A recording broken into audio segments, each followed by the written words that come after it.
Is it ready to fluff off? Yeah, Lucy.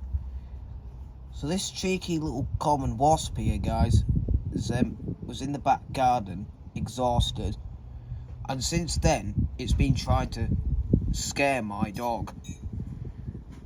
So it's had a drink, and hopefully now it will fly off. You alright, Alfred? Yeah, I'm alright. Wasp is still here.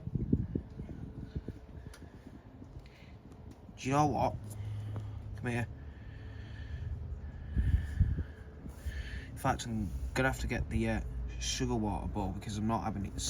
Because I'm not affording to get stung today.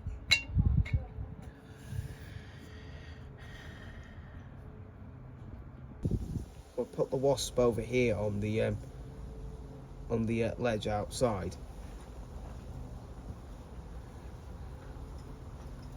and it's already thinking about stinging me. Yeah, you can tell because it's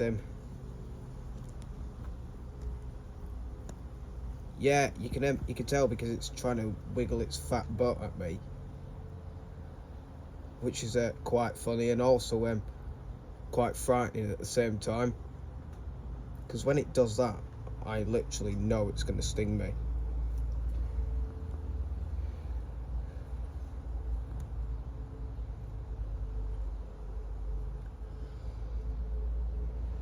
Okay, so I'll just leave you alone for a bit to fly off by yourself, mate.